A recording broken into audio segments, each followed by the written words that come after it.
Please subscribe to Facetv Africa and turn the notification on. Facetv Africa, ẹ jọ̀ọ́, subscribe, hete. Face TV Muswobi. Ìkíní mo fẹ́ ká kọ́kọ́ mọ̀ wípé àwọn ìjọba àpapọ̀ wọn ò tí ì ready láti ṣe ìwádìí tó lọ́rìn àti pé àwọn Fulani tí wọ́n ń pa àwọn èèyàn káàkiri ní Benue ní Nasarawa wọn ò tí ì ṣetán láti ṣèwádìí àwọn tó ń ṣe torí wọ́n mọ̀ wọ́n. Èyí tí bó tiẹ̀ sọ pé wọn ò tí ì ṣetán wọ́n mọ̀ àwọn tí wọ́n ṣe wọn kò fẹ́ mú wọn ni.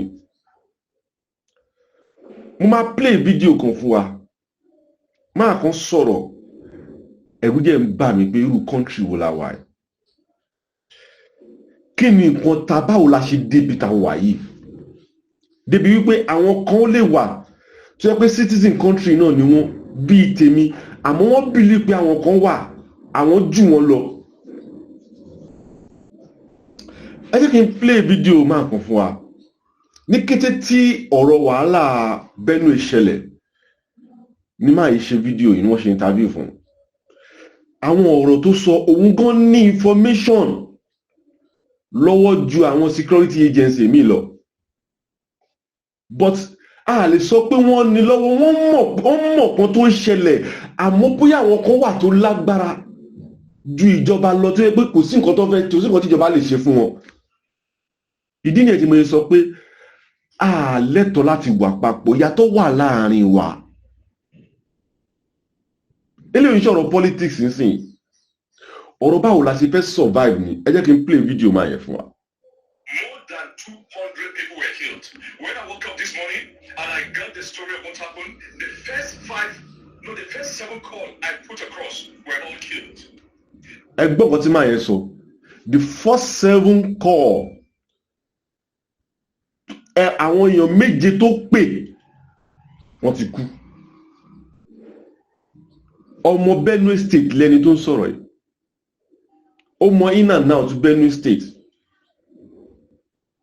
Kéèyàn jẹ́ pé èèyàn bíi 7 tó mọ̀ kọ́jà sọ pé gbogbo wọn ti kú lẹ́ẹ̀kan náà. In this country a jẹ́ sọ pé country yìí la wà a jẹ́ sọ wípé Nàìjíríà ni wá a jẹ́ sọ wípé a fẹ́ ní lọ síwájú. But àwọn kan wà wọ́n ní shallow mind. Gbogbo nǹkan tó bá rí lọ máa ń rí opportunity láti fi ṣe politics.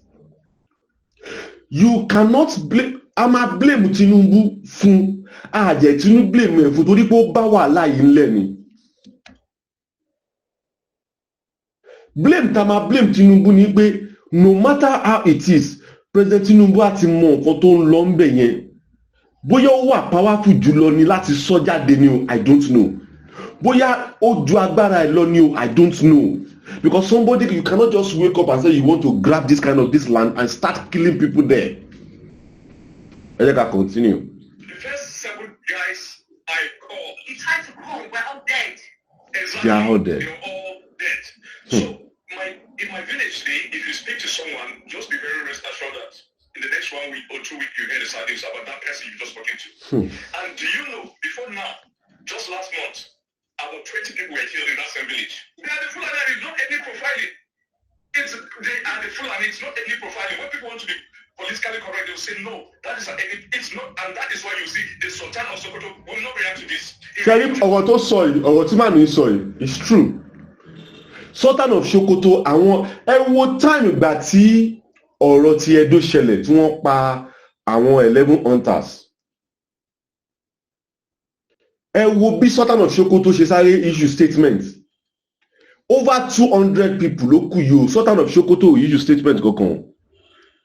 Àwọn náà tó di immediately làwọn náà ti dìde tó ti bẹ̀rẹ̀ sí ń pariwo pé àwọn máa gbẹ̀san.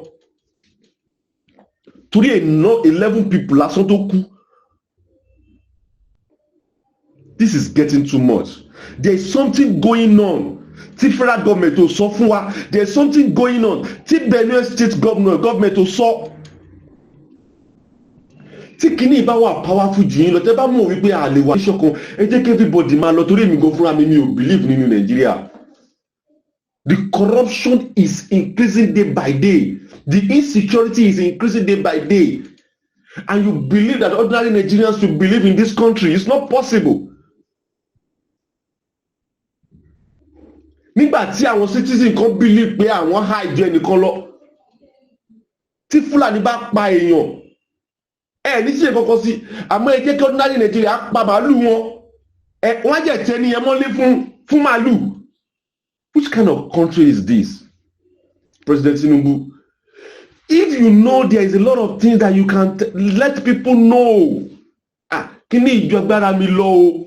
People will know that, okay, we have to defend ourselves. Because lè máa sọ fún wa. Ní time ìgbà títí Edo State yẹn, governor tó lọ sí state tó lọ apologize.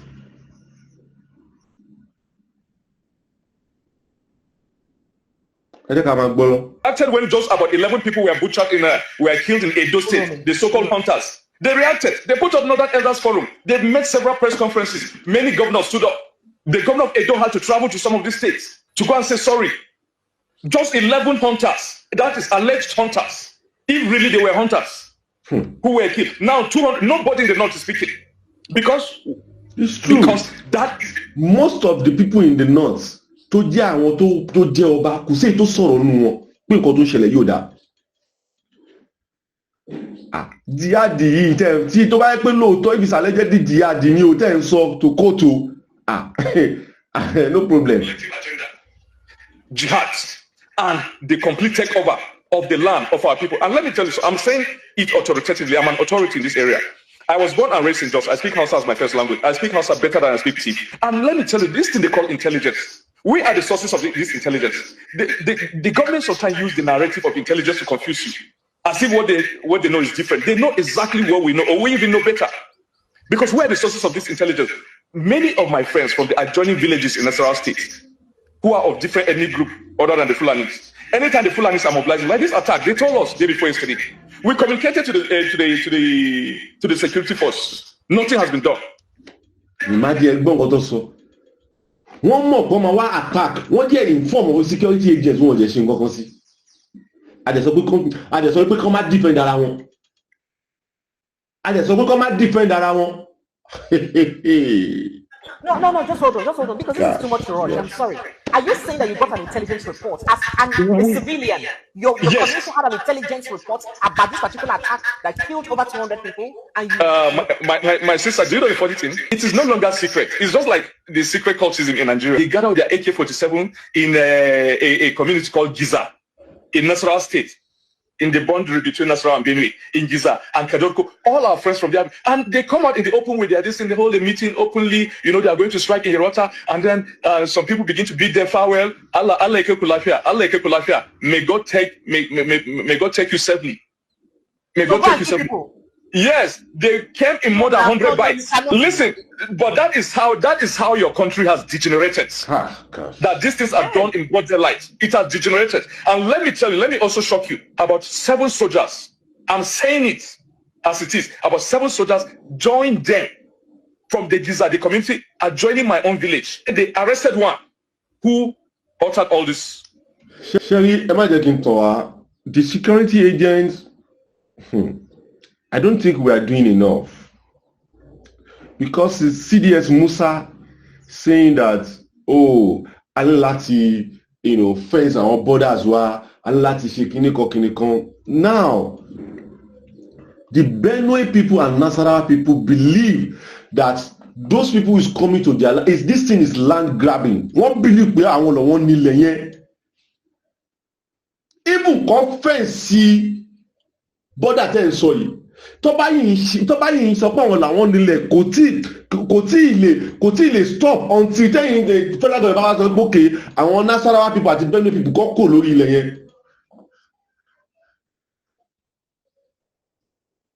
Because nǹkan táwọn Fúlàní tó fẹ́ gógó nìyẹn. But they are saying it boldly that they are the owner of Nigeria. Wọ́n dẹ̀ ń wúwa ẹ̀. Àwọn federal government ò ṣe anything sí. Lẹ́yìn Tinubu ń sin Hausa ló máa tún débẹ̀. Nígbà tó jẹ́ Tinubu gan tó ti ń ṣe Fúlàní tó ń ṣe Hausa tí gbogbo nǹkan rí báyìí. Ẹjọ́ tó bá jẹ́ Fúlàní ló tún wá padà lá síbẹ̀ àbí Hausa ló padà síbẹ̀ báwo ló ṣe fẹ́ rí? because wọ́n ní àwọn Hausa àti Fulani wọ́n wà sentimental nípa religion, wọ́n wà sentimental nípa tribe. ẹ jẹ́ ká gbọ́rọ̀ tí CDS Musa sọ nípa matter. Minute ago, the clip we used there, called by you for Nigeria's borders to be completely fenced. Yes, I reason because, you know, having gone through my analysis and looking at the Sahel, the main attraction to all these terrorists and bandits is Nigeria, because this perception Nigeria is a rich country, and that that there's no law to prevent them from getting. This is not about that Nigeria is rich. This is about some people are claiming that they are the owner of one land, they are the owner of one state, they are the owner of this country. Tí a bá ti lè resolve problem yẹn, ẹ má yẹ kí n tọ̀ yín a lè move forward. Eléyìí ò ń ṣe ọ̀rọ̀ pé kọ́kọ́ yes tó bá file tó bá fence border wa fine, how to prevent wa no problem, but ìyẹn kọ́ ni solution sí. Àwọn tí wọ́n wá attack àwọn èèyàn yìí báwo lẹ ṣe fẹ́ arrest wọn? There is a way you can use drone to trace them, to know where they are going to come in and where they are going to go. From getting and in. The borders are porous. So now easiest way is, and that's why it's important. If you follow the news and see the kind of killings going on in Niger, Chad, Burkina Faso, and Mali, so much. If this continues like this in the next 1 year, there will be issues. And you know, of recent, there were attacks from Burkina Faso in Benue Republic. It's just 50 kilometers to Nigeria. That is another area. So for me, I think, and like I mentioned, all around us, we have francophone countries. Our ideologies are not the same. For us to be secured, it is important. Let us fence our borders. Some people say, look, it's expensive. But I say, what is money if you are dead? Indeed. It's of no use.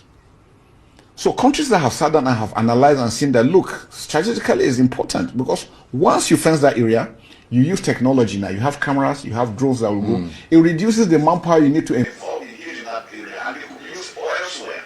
So that's important. And besides that, now for Pakistan, they use wire mesh, double wire mesh for that all that distance. So if the distance is 1,000, they use double, which is 2,000.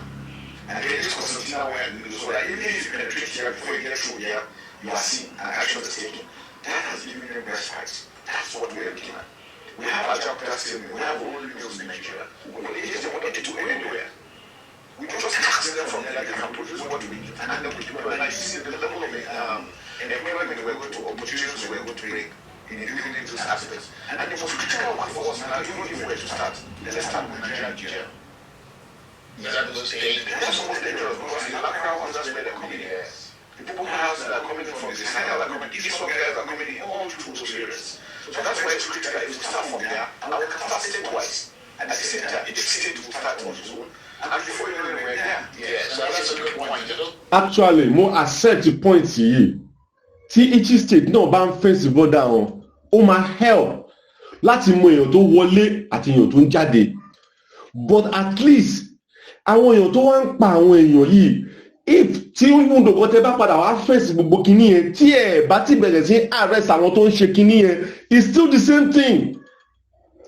Ẹ ti fèsì àwọn wèrè mọ́ wa, ẹ ti fèsì àwọn apààyàn mọ́ wa. Ẹ wá sọ pé fèsì ló máa prevent wa, it's not possible. Ẹ ti bẹ̀rẹ̀ sí arrest wọn, kẹ́tí wọ́n máa jófin. To me, I think that is the only way. Or offense here, I'm not saying that thing it can't work. Let me stop it. It can work. Yes, it can work. But if tẹ́ bá ti bẹ̀rẹ̀ sí arrest àwọn tó ń ṣe gbogbo rubbish yìí, fence yẹn náà ò lè ever work. Ó mì pé ìyá yẹn máa ṣe tún mú wa lára nítorí ẹ ti fence ẹ̀ kò sí tàbí fẹ́ sá lọ mọ́. So the best thing is you people should arrest those people. Anytime tí àwọn Fulani bá ti lè pààyàn, ẹ try láti arrest wọn, ẹ jẹ́ fún wọn jófin, tí wọ́n kẹ́ máa pa wọn náà dàgbẹ́ pa wọn náà. You can't just be claiming that one place is your place. Níbo ni Hausa àti Yorùbá ti papọ̀, ìyàtọ̀ wà ń bẹ̀. Wọ́n yìí claim náà, gbogbo èèyàn, okay, match another program lórí yẹn especially. A ní kí jù báyìí lọ lórí ètò, orúkọ mi ò yí padà, ọmọọba Oyèyẹmí Lẹ́kùtì, ó dìgbà kan náà. Please subscribe to FaceTv Africa and turn the notification on. Face TV Africa, ẹ jọ̀ọ́ ẹ subscribe, hete. Face TV. Muswobi.